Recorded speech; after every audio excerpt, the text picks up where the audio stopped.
Volta para falar sobre a eliminação do João Fonseca. Não deu mais para o brasileiro, ele avançou até a terceira fase de Roland Garros, mas deu adeus depois de perder para o número 5 do mundo. João Fonseca não foi páreo para Jack Draper, número 5 do mundo, neste sábado, na terceira rodada de Roland Garros, e acabou eliminado do torneio francês ao perder por 3-0. As parciais foram 6-2, 6-4 e 6-2.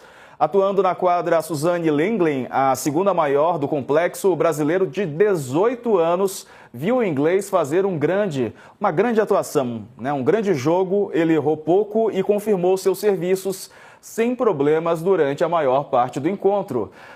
João acabou forçando demais, errou muito durante esse jogo. É a primeira vez que Draper alcança as oitavas de final em Roland Garros. Em suas duas participações anteriores, 23 e 24, o jovem, ele é um pouco mais velho que o João, tem 23 anos, perdeu na primeira rodada. O próximo oponente do britânico vai ser o vencedor do jogo entre o cazaque Alexander Bublik e o português Henrique Rocha. Vamos falar mais sobre esse assunto? A gente está aqui com o Alexandre Cossenza, que é colunista do UOL. Alexandre, boa tarde para você. Não deu para o Fonseca, mas ele foi longe, né? Boa tarde. Boa tarde, Diego.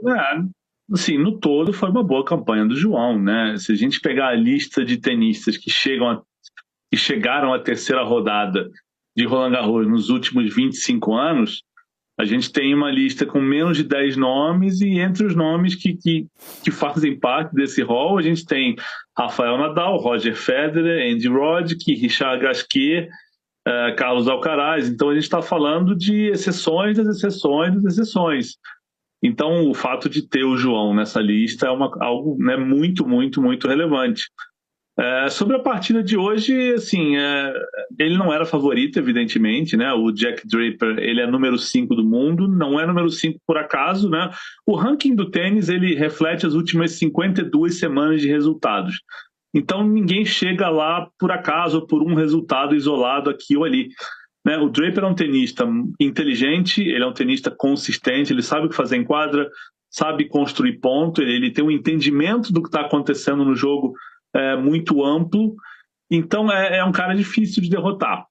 E eu acho que se tem uma crítica que pode ser feita ao João hoje, e é até engraçado falar isso, mas é que hoje ele jogou como um garoto de 18 anos, que é justamente a idade dele, né? Ele foi um pouco imaturo no entender e no desenrolar da partida, nos ajustes que ele deveria e não fez, né? Deveria ter feito e não fez ao longo do que aconteceu na partida.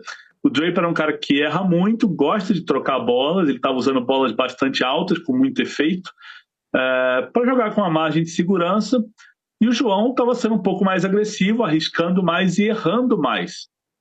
E quando a coisa começa a não dar certo para o João no meio do jogo, a alternativa dele é bater ainda mais forte na bola. E o que acontece? Ele passa a correr mais risco, passa a errar mais. E o jogo, em um momento ali, né, quando chega no terceiro set, que já está 2-0 para o Draper, o jogo fica muito confortável para o britânico, porque o João se perdeu meio que taticamente. E assim, quando eu falo que é uma crítica, e é até engraçado falar isso, é porque é um comportamento que a gente costuma ver com tenistas de 18 anos. A gente até estranha no João, porque ele é um garoto mais maduro do que a idade sugere.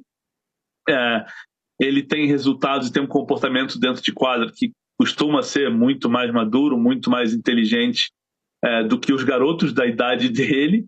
Mas hoje, né, diante de um adversário mais forte, eu acho que ele não se comportou tão bem assim, taticamente falando, sabe? Não conseguiu entender muito bem o que estava acontecendo na quadra e não fez os ajustes corretos.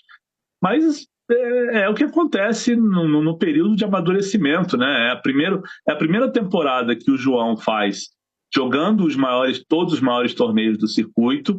Então ele vai pegar caras mais experientes, mais maduros, mais cascudos, e de vez em quando vai ter essas atuações que são abaixo do que ele pode render. É perfeitamente normal, faz parte do processo de amadurecimento, de crescimento e de evolução de todo tenista, mesmo os tenistas que são exceção, como é o caso dele. Ô, Alessandro, de qualquer maneira, estava na posição 65 o Fonseca, e me parece que agora ele vai subir, vai ficar entre os 60 melhores, né?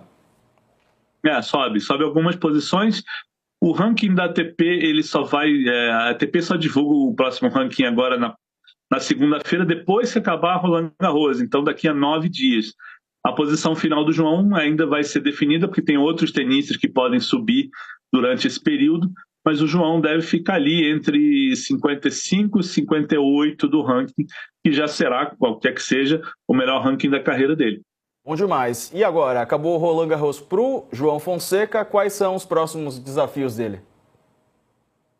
Agora começa a preparação para a temporada de grama, né? Ele está inscrito em 3 torneios, o terceiro deles é o Wimbledon, que é um Grand Slam, que é o grande torneio da temporada de grama.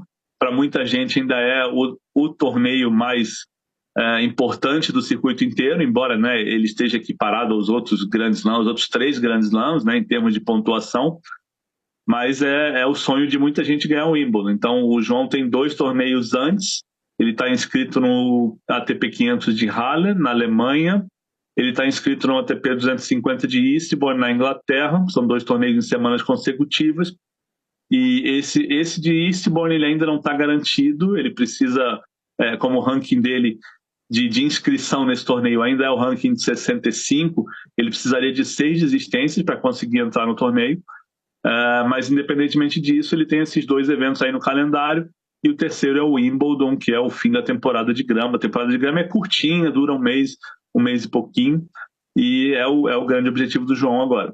Vamos torcer para ele, torcer para o João Fonseca, eliminado, mas foi longe demais, com apenas 18 anos, um dos poucos a chegar nessa fase de Roland Garros com essa idade. É claro, existe uma pressão grande sobre ele, está muito cedo, mas a gente envia pensamentos positivos e a nossa torcida também para que mais um ídolo do Brasil se forme. Quem sabe pode ser o João Fonseca. Um abraço, viu, Consenza?